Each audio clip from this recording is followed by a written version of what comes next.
So hello, and welcome. I'm Ken Robinson, and I want to talk to you about how people can discover their true talents and passions, and the difference it makes in their lives if they do that. It's what I call finding your element. And I want to say a few words about what it is, about why it matters, and what you can do about it if you feel you haven't found yours yet. I meet some people, quite a lot of people actually, who feel they don't have any real talents. They don't have any special talents to speak of. Also, they don't much enjoy the work they do, if they do work. They don't enjoy their lives all that much. You know what I'm talking about, don't you? I'm not saying it's true of you, but you know it's true of a lot of people. They don't enjoy their lives, they kind of get on with it and wait for the weekend. But I also meet people who absolutely love what they do and couldn't imagine doing anything else. If you said, why don't you stop this and try something else for a change, they wouldn't know what you were talking about. Because they'd say, this isn't what I do, this is who I am. This defines me. When I do this, I feel I'm my most natural and authentic self. It can be anything, by the way, absolutely anything. But they would describe themselves, if I hadn't done it already for them, as being in their element. I did not make up the term, the element, by the way. It's a common expression, isn't it? We talk about people being in their element. And what I've really just tried to is describe what that means and how you can bring that about in your life if you don't have it already. It's something that you get. And we all get things very differently, don't we? I mean, some people walk onto a sports field and they feel immediately at home. You know, or they jump into a swimming pool and think, I know what this is. I mean, we all know what it is, but well, it depends what condition we're in when we jump in the swimming pool, really. But often we don't know what it is, but let's put aside those people who do not know what a swimming pool is. But we don't care about these people, or their element, quite frankly. I mean, for example, one of the people I remember talking about in the book, in the first book I did, it's called The Element. The sequel I want to talk about tonight is called Finding Your Element. One of the people we talked about in there is a mathematician who, when he was 4, taught himself to read by watching Sesame Street. So he has a rather curious accent. You know. As a consequence.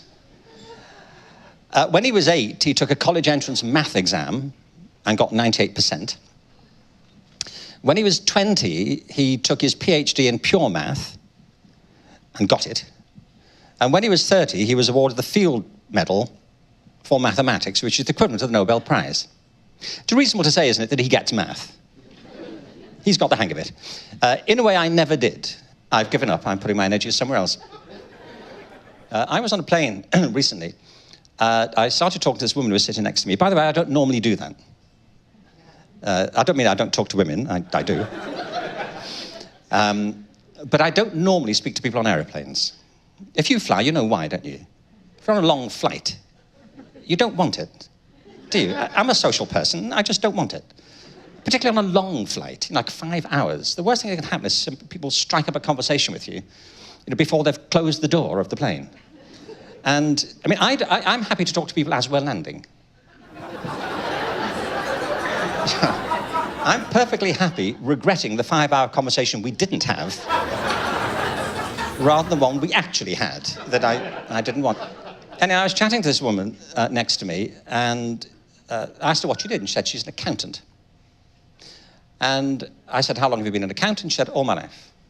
And I said, what drew you to? She said, well, I was always good with numbers. I just got them.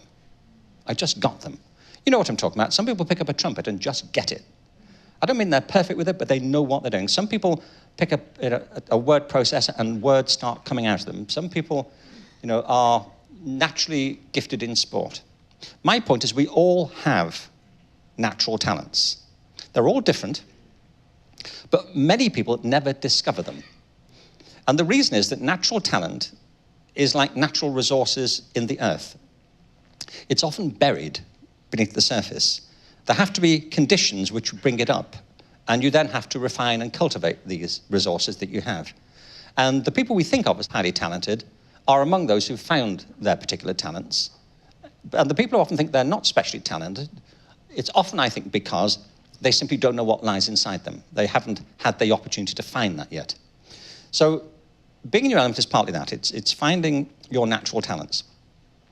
But it's more than that, you see, because you can be good at something but not like it. I know all kinds of people who do things they don't really care for. To be in your element, you have to love it. And if you love something you're good at, well, you know, as they say, you never work again at that point. Years ago, one of the first books I was involved in, we had a fantastic editor. And I got chatting to her. She was really good. I mean, irritatingly good. You know, she kept pointing out little faults in my writing style, which I bore, you know, with admirable fortitude, frankly. Anyway, I forgave her for being so intrusive and horrible. But to change the subject with her, I said, when did you get to be a book editor? In brackets, what qualifications do you feel you have to be criticised by writing?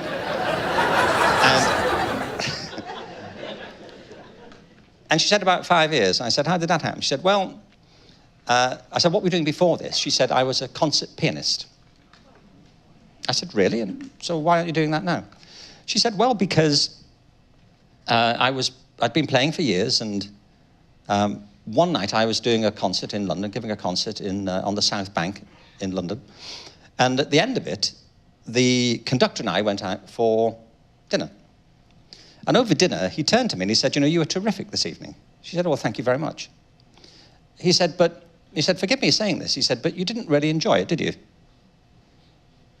She said, how do you mean?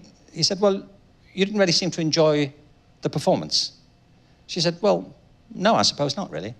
He said, do you enjoy playing? She said, well, no, not really. He said, well, why do you do it? She said, well, I suppose because I'm good at it. And he said, you know, being good at something isn't a good enough reason to spend your life doing it. So she said, I finished the season, I closed the piano lid, I cancelled all my engagements, and I haven't played since. She said, I've spent my life since then immersed in books. And she said, I've never been happier in my life. Never been poorer, but never happier. This is the point, you have to love it. If you love something, it just doesn't feel like work. It's a passion that calls you. So to be in your element is those two things. It's doing something you have an aptitude for, that you love. And if you find that meeting point, your life goes in a completely different direction. As Confucius once said, you never work again. Confucius had not read Finding Your Element, by the way, but I feel in a way he had. Why does this matter? I think it matters enormously. There are 3 reasons, I think, why it matters. I mean, there are many, but I've got time to talk about 3 of them quickly. The first of them is personal. It matters to you, to your life, to what you do with your life, and the quality of it. I mean, I was born in Liverpool in 1950. And I know you don't believe that, by the way, the 1950 thing. No, I felt the intake of breath. I felt the surge of incredulity sweep through the audience. How can this be, you are thinking? He is so boyish. You know, but I live in LA. What can I tell you? I've had work done. What can I tell you? I mean, anyway, if you think of all the circumstances and meetings and occasions and missed opportunities, as well as actual opportunities, that led to you being born, it's a pretty extraordinary situation that you're here at all. And of course, many more people do not make it than do. So congratulations, you know, we got here. And many people didn't.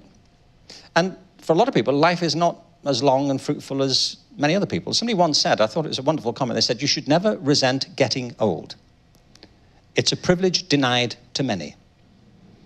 It's curious in this town that people spend so much time pretending they're not maturing, as if it's a mistake of nature that it should happen. And maturing is a natural process. I'm going to come back to this, but to be born at all is a miracle. And what astonishes me is how little people are willing to settle for. in their lives, that they'll just put up with things, endure them, but not really enjoy their being here. So finding your element, to me, is essential to personal fulfillment because it's about discovering the truth within you, who you are and what you're capable of, the things that make you feel at your most authentic, as people do when they are in their element. The things they wake up in the morning thinking, I have to get to this, as opposed to people who wake up in the morning thinking, oh God, I've got to do this again. I have the privilege to speak about finding your element in different parts of the country and signing books for the previous book as well, The Element. And I often ask people what they do and say, do you like it? And it intrigues me how often people say, they'll correct me spontaneously, I love it. And you know then that they've found this thing. By the way, it may not be the same thing forever. You may progress through various incarnations in your own life as you evolve yourself. So it's personal. There's a second reason, though, which is social. I suppose we can put it that way. It is astonishing now, I think, how many people feel disengaged from what they do. In most surveys, if you ask people what they want from their lives, they'll come out with some version of saying, I want to be happy, or I want my kids to be happy, or I want my family to be happy. Happiness is one of those ultimate goods that people buy into. But happiness is not being cheerful. Happiness is a state of well-being. It doesn't mean that you're constantly going around in a great mood, but you feel somehow settled within you. But it's not an exaggeration to say that a vast horde of people do not feel centered in their own lives or living lives that have purpose and meaning. According to the World Health Organization, by 2020, the second largest cause of mortality among human beings will be depression. Depression in all its myriad forms. And depression's a bit of a portmanteau term. I mean, it covers all kinds of different conditions, of course. But depression, taken overall, is one of the things that is thought likely to be the biggest cause of mortality. 30% of adults in America are currently estimated to be suffering from some form of depression. Do you know, last year, there's a category of drugs called antipsychotics, which only used to be available for people who were under supervised care in mental institutions for, recognized conditions. Last year, sales of antipsychotic drugs on prescription, more freely available, for the first time overtook sales of drugs for cholesterol and acid reflux to become the highest category of drug sales. Those drugs now constitute a $14 billion market for the drugs companies in America. Recent studies have suggested, too, by Gallup, that a huge proportion of adults are disengaged from the work they do. Again, they show up to work, and they appear to be working, but if you're their boss, they wait till you leave the room and get back on Facebook. This isn't the thing they want, it's not the thing they love for. So there's a social reason to think about finding your element. The social reason is that everyone is entitled, I believe, to discover the thing that gives their life purpose and meaning. And if they do, there's a different character and quality to the lives we lead, not just individually, but collectively. But there's a third reason why finding your element matters so much, which is economic. We spend most of our lives at work, and we should be doing work that fulfills us if we can, or finding something in the work that we do that is fulfilling. And if we don't find it at work, there should be some part of our lives where we do find it. And all the evidence is if people find some part of their lives that they are deeply fulfilled by, even if the work they do doesn't fulfill them, then at least their life has a different sort of balance. But by the way, people love all kinds of things that you might not love at all. I recently tweeted a sentence that would have been meaningless 10 years ago, didn't it? I mean, 10 years ago, people didn't tweet, did they? Did they? I mean, if they did, they were discouraged, weren't they? People say, I'm sorry, what was that? Would you mind not doing that? There are people trying to read in here, would you mind not? I asked people to say if there's a job that they couldn't stand, a job that other people do that they couldn't stand, but they know they love, this other person loves. It was amazing, the response I got. I mean, I got things you would expect, like proctologist. Yeah, fair enough, because people misunderstand proctology, and proctologists love the work they do, at least I imagine so. I mean, they must. And I'm glad they do. I recently spoke at the National Convention of Pathologists, who are dealing not just with dead tissues, but all forms of tissues and analysing them. They're passionate about the work they do. They love it, absolutely love it. Actually, I often, when you give talks at these events, you're given a little present at the end. Just a thought here for public television to think about before we're finished. There are two aspects to being in your element. There's aptitude and passion. But there are two conditions for it too. It's not enough to know what these things are. You need to really want it. So the two conditions for finding your element are attitude and opportunity. Finding your element is about what is entailed in this process. And it's really a two-way journey. That's the point I want to make. You see, we all live, don't we, in two worlds, quite distinct worlds. What I mean is there's a world that exists whether or not you exist.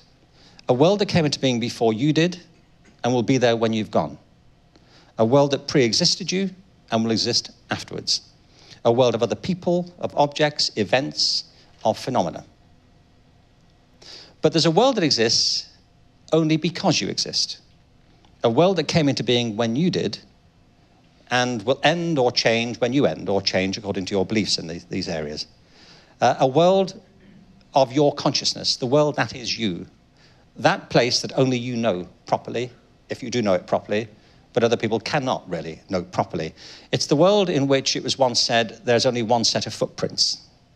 The world of your private being. And you see the outer world that we all share through this inner world. Anais Nin once put this beautifully. She said, "I do not see the world as it is, I see it as I am."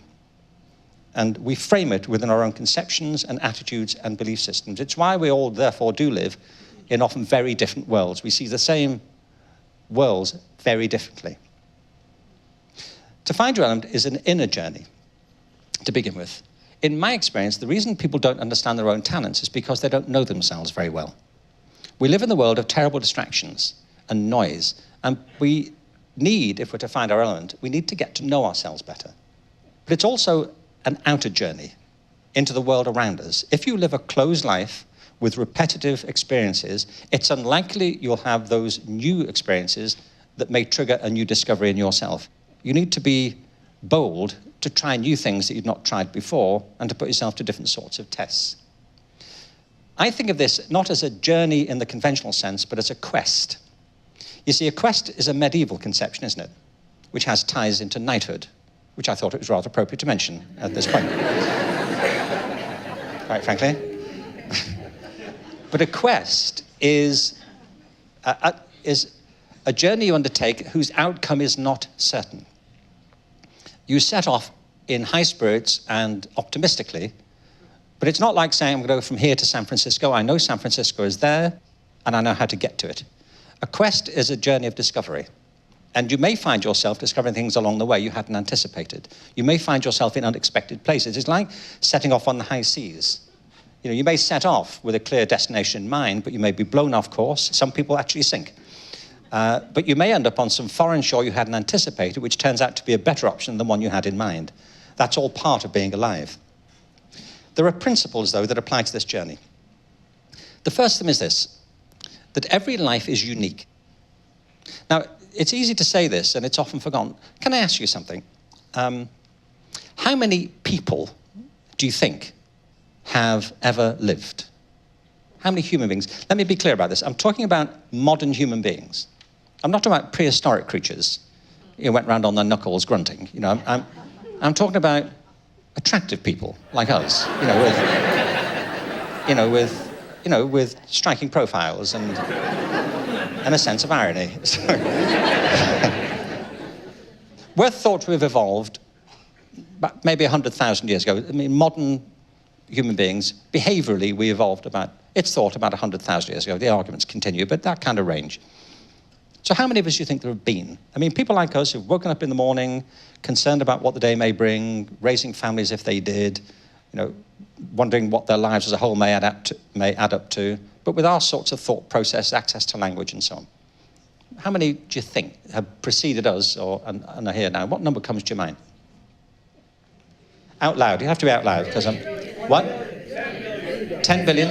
A trillion? 100 what? 100 billion? 7 billion? Bit of a range, isn't it? All right. 7 billion, 1 billion to a trillion. Okay. Let me tell you.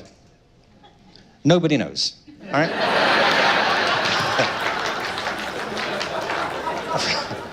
Of course not. People haven't been going around since the dawn of time with calculators. Hang on, there's 4 more over here. Hang on. No, I'm sorry, it's 6.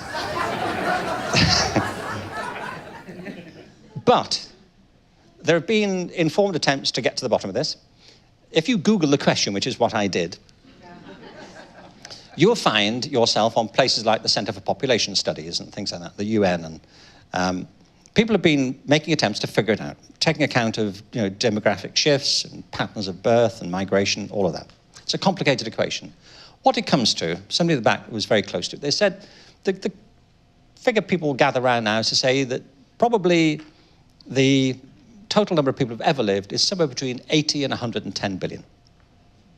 So let's say 100 billion, as you said. Let's go with that, 100 billion.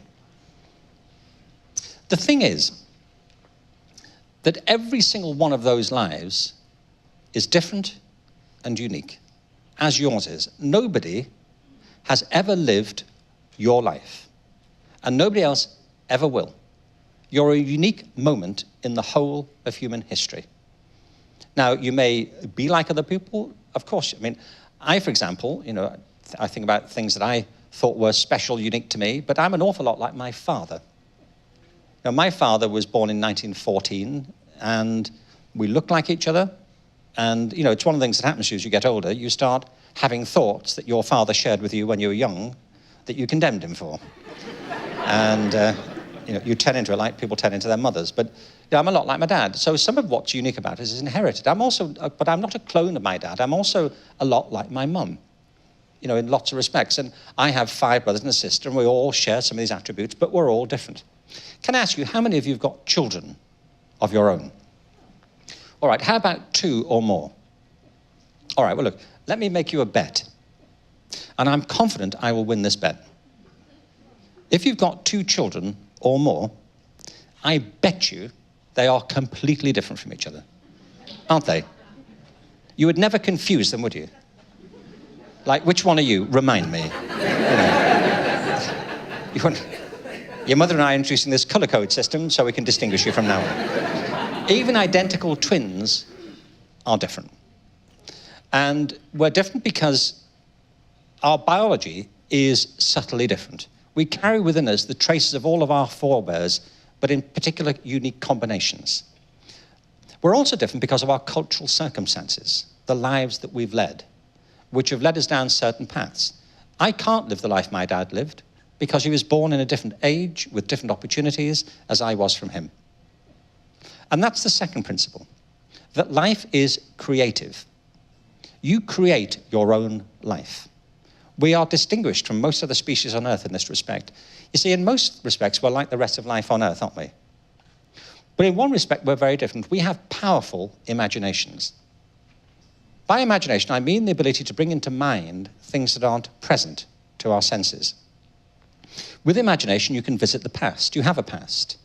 With imagination, you can enter the worldview of other people. You can empathize. With imagination, you can anticipate the future. You can't predict it very easily, by the way.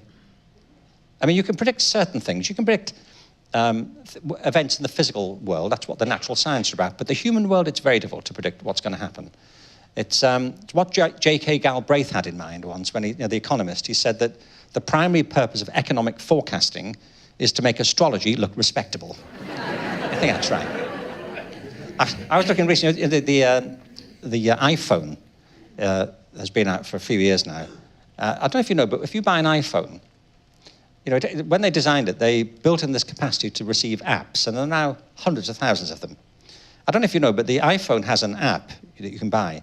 You can download it, which turns the iPhone into a blues harmonica. Really, a blues harmonica. You turn it on its side, the notes, little holes come up alongside, you can blow along it and play the Delta Blues on your phone. I can't imagine that formed part of the original design specification at Apple, can you? We're going to build this phone, it's going to destroy the competition, but don't forget, it's vital that you can play the Delta Blues on it, because businessmen get depressed, and businesswomen too, and at the end of the meetings, they're going to play Howlin' Wolf. Otherwise, they're not going to buy the phone.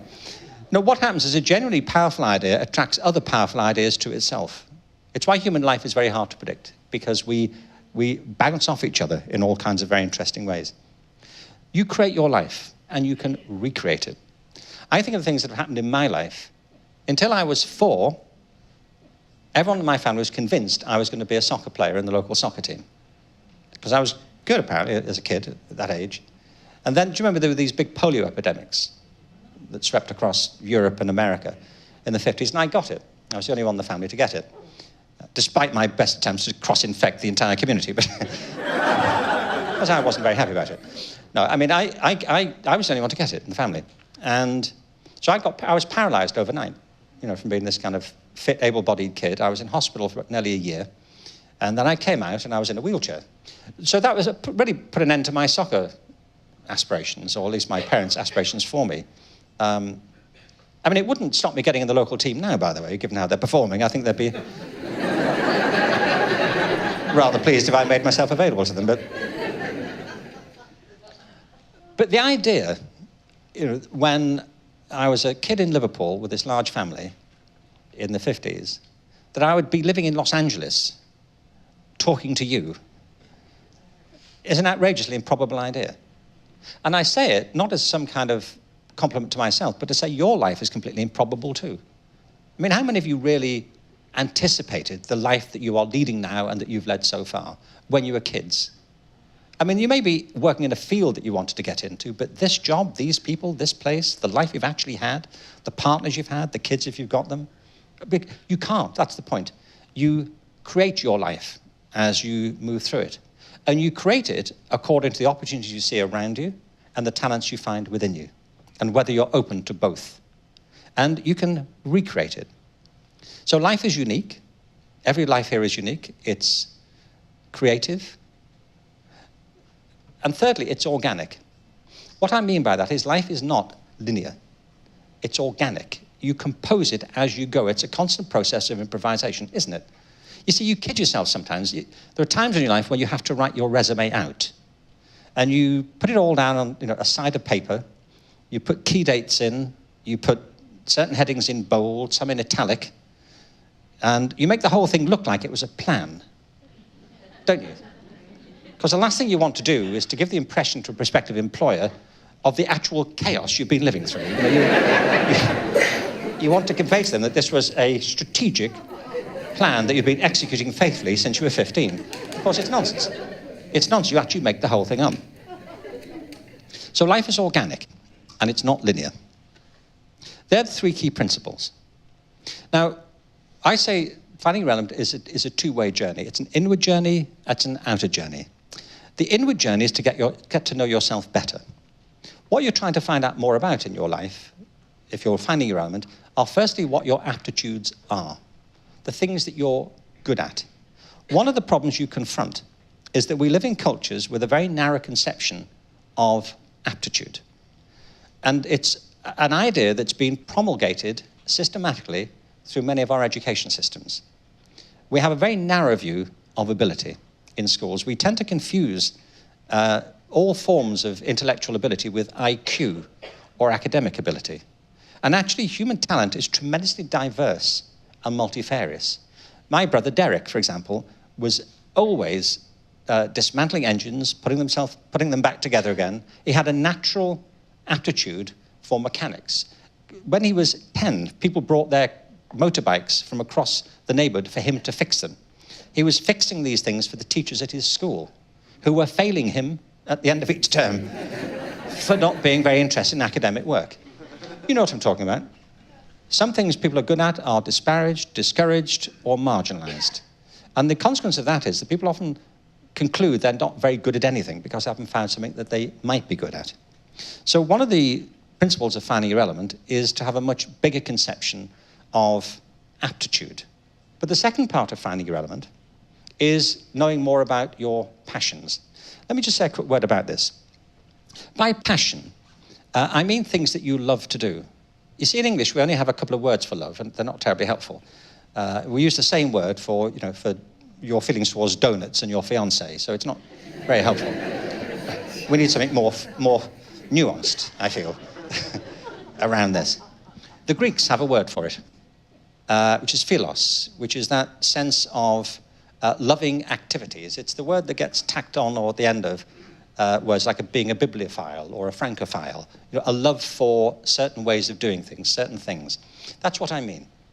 You see, finding your passion is an intriguing process. The word passion itself has changed its meaning. What it originally meant was suffering and endurance. It's in that sense that people in Christianity talk about the passion of Christ, the suffering of. Of course, now it means the exact opposite. It means things you love to do, things that fulfill you, things that give you a sense of deep reward and of meaning and purpose. And that transition from a sense of suffering and endurance to a sense of fulfillment is really this journey that I'm describing. Finding your element is in that sense, not in a religious sense. I don't mean it that way here. Finding your element in that sense is a spiritual process. What I mean by that is that there are some activities, aren't there, that feed your spirit, that lift you up, that energize you. There's a distinction to be thought of here between physical energy and spiritual energy. You know what I'm talking about? If you're doing something you love, at the end of the week, you might feel physically exhausted, but on a high spiritually, in terms of your energy. If you're doing things you don't care for, you might be physically fine, but depressed.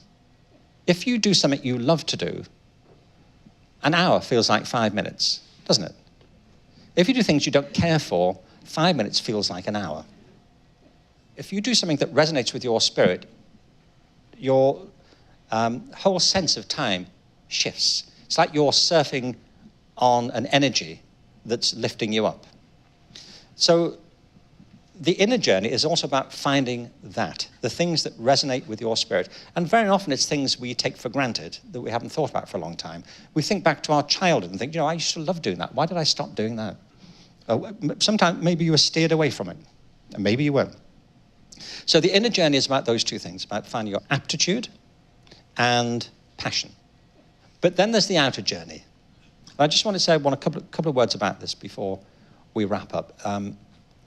You see, to find your element, you have to want to.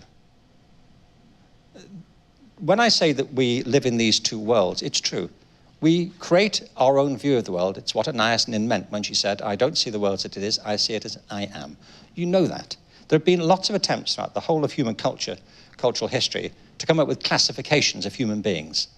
Like the signs of the zodiac, the humours that were very prevalent in medieval times. Sociologists have got into this in a big way, as psychologists have. Jung came up with these ideas of introverts and extroverts. People have talked about the different temperaments.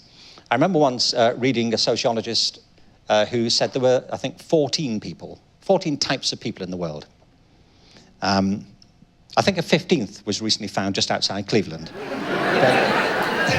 See, it's helpful to think about it that way. But we shouldn't confuse the theory with the reality. We're in different roles, in different situations, with different people. People bring out different things in us. They suppress different things in us. Different aspects of ourselves are revealed in different sorts of situations. So we've tried to talk a little bit about these forms of classification, but I urge you never to take them seriously. If there are a set number of people in the world, types of people, my near assessment would be probably 100 billion of them. That we are all unique instances, and we can learn from these classifications, but we shouldn't be imprisoned by them. When I talked about happiness earlier, that many people are not happy, one of the key reasons for it, and it's an obvious thing for us to agree on, I think, is that there is a terrible tendency to confuse happiness with material well-being. Been the driving theme, really, of modern culture, hasn't it? Of materialism. That if you get this stuff, you'll be happy. All the evidence, of course, is the contrary. That some of the most affluent countries in the world are also home to some of the least happy people in the world. There is no correlation between wealth and happiness. We should know that. You only have to look at people who win the lottery and to see how desperately their lives often get mangled as a consequence. I mean, I grew up in a large working-class family in Liverpool. I'm not romanticizing poverty, by the way. I'm not saying let's all get poor, it'll be great. I'm not saying that. I'm not saying that. You know, there are some things we like, but they don't in and of themselves deliver happiness to you. Happiness is not a material state, it's a spiritual state. If you look at the history of psychology and psychiatry, it's interesting that the vast majority of what's been written and researched in these fields since the last century, since the 19th century, has been about the negative effects of feelings. It's been about negative feelings. It's been about fear, anxiety, and depression. Very little has been written or researched about what contributes to positive emotions like joy, happiness, and compassion. In the last few years, that's begun to reverse. There's a big movement now, it's called positive psychology, which is trying to look more properly at what makes us fulfilled and the conditions under which these things come about. And there's a very interesting writer called Sonia Lyubomirsky, who is in the mainstream of some thinking in positive psychology, to say that there are various factors that contribute to a sense of well-being, spiritual well-being. Part of it's biology. You know, some people are naturally a bit more miserable than other people. Some people are a bit more buoyant than other people. You know that. So biology accounts for some of it. Circumstances account for some of it. But neither accounts for all of it. Because there's a third factor which is very potent, which is behavior. What you actually do. What you choose to do with what's at your disposal, internally and externally. And the people who are most fulfilled are the ones who take action to be that way. And one of the ways in which you can be that way is to discover these talents and passions to find your element. It's one of the great sources of well-being, of spiritual fulfillment. I said I had polio. My father, who was so supportive of me being a soccer player, because he was a great sportsman himself, thought the worst tragedy had ever happened to our family when I got polio when I was 4. And until then it was. But 5 years later, completely independently, my dad at the time was working as a steel erector in Liverpool. He'd been out of work and he got this job, which the family needed. We were 9, counting him and my mum. And he went to work one morning. He'd been back at work just a few weeks. My uncle came knocking at the door to get my mum. And he said, "What's up?" And he said, "You know, Jim's had an accident." And she thought, well, now what's happened to him? Because, you know, in that line of work, you often have accidents. You know, he'd broken his arm, he'd fallen on his head. And so she kind of lifted her eyes and thought, now what? And she said, they went to the hospital, expecting to see him sitting there, you know, smiling, saying, "Here we go again." And she said she walked down the center of the hospital ward, past all these different people, looking to see where he was. And they got towards the end of the ward, and there was only one bed left that was curtained off. And she said they opened the curtains, and she went in, and there was this figure, she said, on the bed, swathed from head to foot in bandages with tubes coming in and out. And they said, "Miss Robbins, this is your husband." And they said, "You have to prepare yourself. I don't think he's going to make it."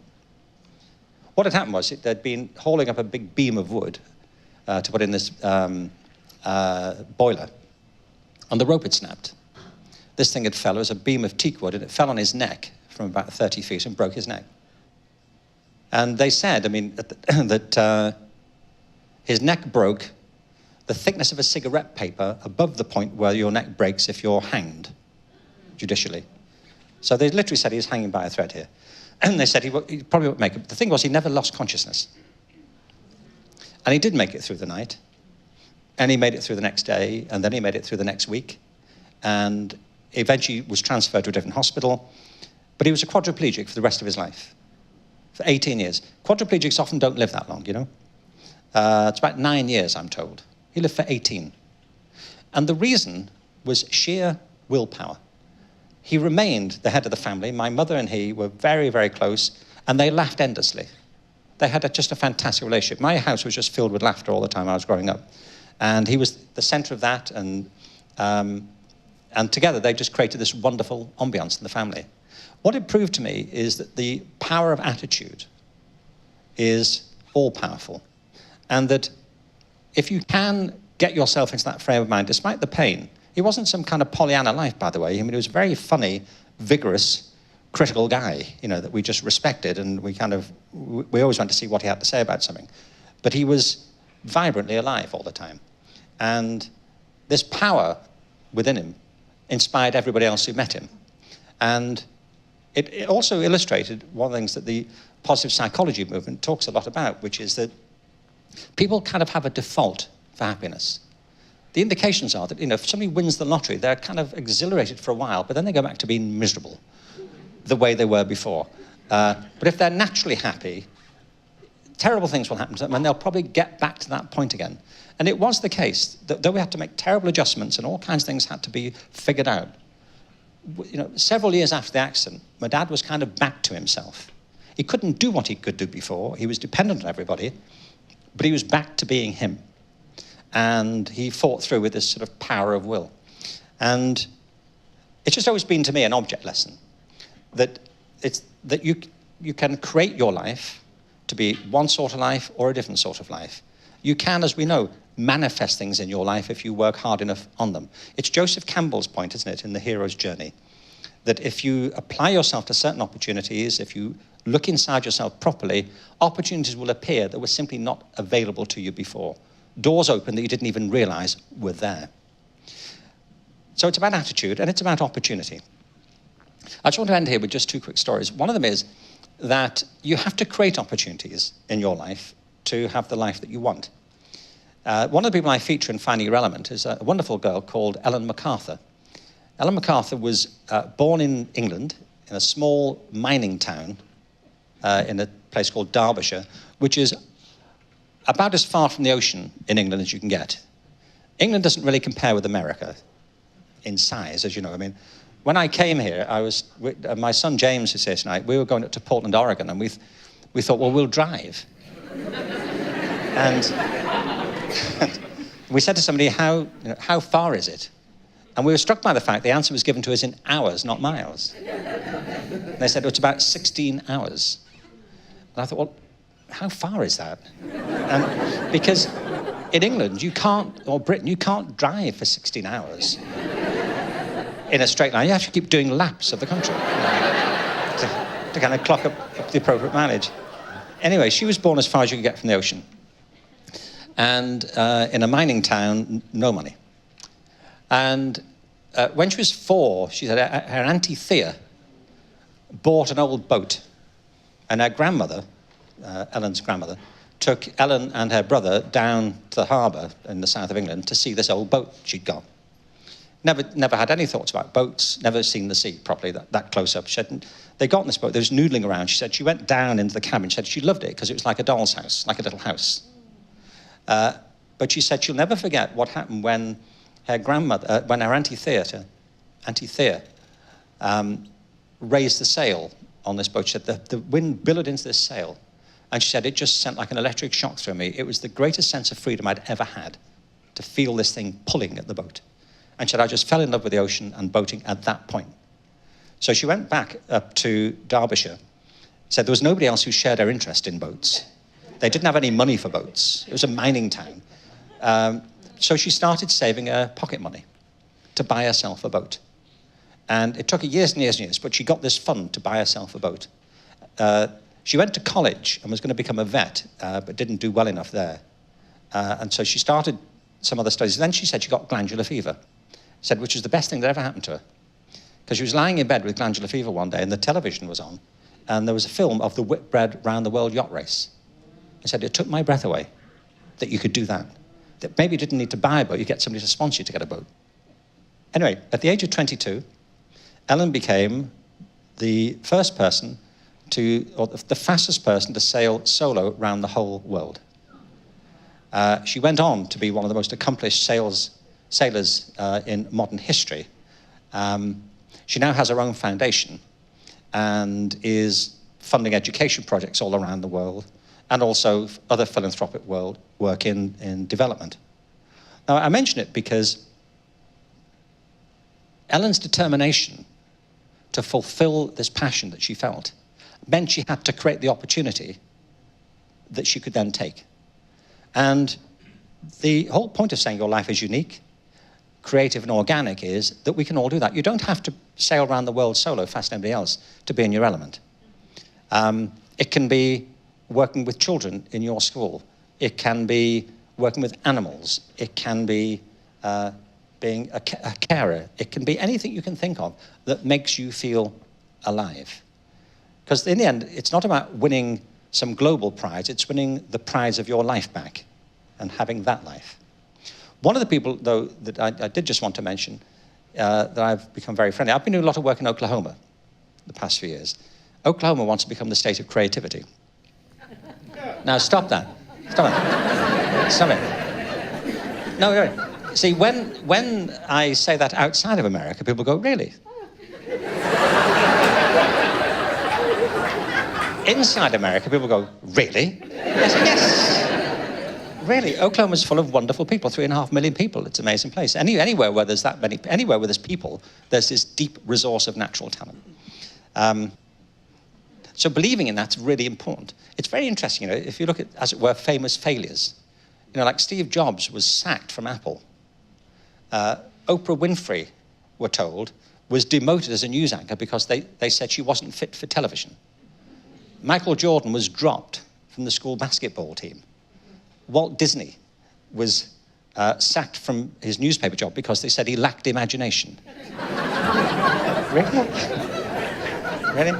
You can go on with these. Einstein was told he would never add up to anything. Winston Churchill was nearly thrown out of school because his English results were so bad. He went on to win the Nobel Prize for Literature, having done all the other things he did in the military life. So, you know, I say resources are often buried deep beneath the surface. You have to look for them and believe they're there, in you and the people around you. And it's true in Oklahoma, and I've become an ambassador for Oklahoma.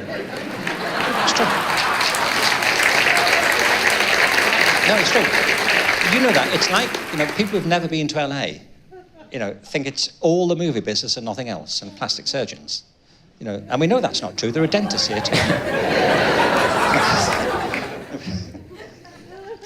Anyway, one of the people I've got to know really well is a wonderful guy called Bart Conner. I don't know if you know Bart Conner, but Bart Conner has a very interesting tale. When he was, I think, 8, he discovered that he could walk on his hands as easily as he could walk on his feet. Now, we don't know how he discovered this, but he did. And then he discovered that he could go up and down stairs on his hands as well, as easily as on his feet. If you were here now, he'd do it for you. Well, nobody thought much about this, although it was, you know, he was in demand socially. I mean, Bart, so he didn't think much about it, but his mother did. And I think when he was 8 or 9, something like that, his mother spoke to the school. This was in downtown Morton Grove, Illinois. She spoke to the school and said that she thought Bart would benefit from going to the local gymnasium. And the school agreed. So she took him down there. And Bart said he will never forget the feeling he had when he walked into that gymnasium. I said, what was it? He said, it kind of took my breath away. It was like Ellen MacArthur seeing the wind fill the sails. He said, it kind of took my breath away. He said, it was like Santa's house in Disneyland in one place. I said, go on. He said, well, you know, there were wall bars, there were trampolines, there were trapezes, ropes. He said it was intoxicating. Now, is that how you feel when you walk into a gymnasium? Is it? Do you find it intoxicating? And looking round, not all of you, I feel. No. I'm just saying. You see, I don't, I'll be honest with you. I do not find it intoxicating to go to a gymnasium. On the contrary, I need to get intoxicated if I am within 50 yards of a gymnasium. Anyway, he loved it. And he went every day, or as often as he could. And 10 years later, he walked onto the mat at the Montreal Olympics, representing the United States in the male gymnastics squad. He went on to be the most decorated male gymnast in American history. To that point, he lives now in Norman, Oklahoma. He's married to Nadia Comaneci. Remember her, don't you? The first perfect 10 in women's gymnastics. They have a wonderful little boy called Dylan, after Bob Dylan. They have their own gymnastics center. And he and Nadia are leading members of the world's Special Olympics movement. So between them, they've helped to liberate the gymnastic capabilities of thousands and thousands of athletes with special needs. Now, the thing is, none of that would have happened. You could rewind the whole movie. None of it would have happened if his mother hadn't encouraged him. Isn't that right? You know, she could have said, when Bart was 8, Bart, will you stop it with the hands thing? you know, we're over it. We get it, now knock it off and focus on your homework. But she didn't. She encouraged him. But by the way, we do that a lot in our public institutions, and especially as the curriculum in schools gets narrower and more standardized, and we exclude options, we increasingly are saying to our kids or to other people, stop it with the hands thing. Whatever the hands thing is for them. It might be art or music or dance, or it might be physical education, whatever it is.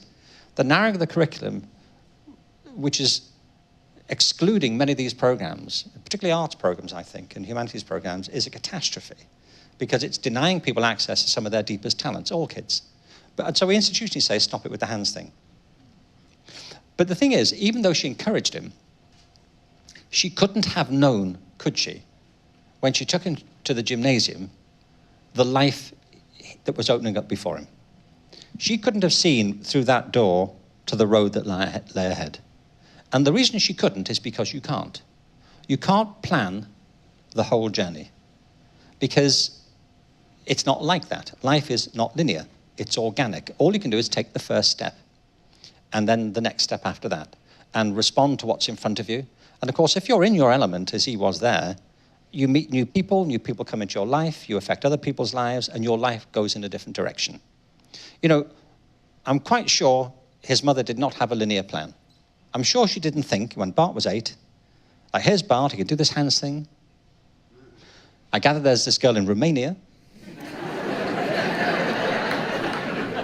And I have a Bob Dylan collection. The whole thing's working out beautifully, you know, the whole plan. You can't live it that way. All you can do is open yourself to the world around you and to the world within you, and see new opportunities arise. See, Ellen MacArthur took that step. And as I say, you don't have to win an Olympic medal. You don't have to go the fastest person around the world. You have to live the life that's the most authentic for you, whatever that direction that takes you in. It's a quest. And the result and the outcome is different for everybody. But it's worth taking that first step. There was a wonderful quote from Teilhard de Chardin, who said something to the effect that rather than standing on the shore, wondering if the ocean should carry us, we should take to the waters just to see, and see where that journey will take. But the quote I'd like to leave you with is, again, from Anais Nin.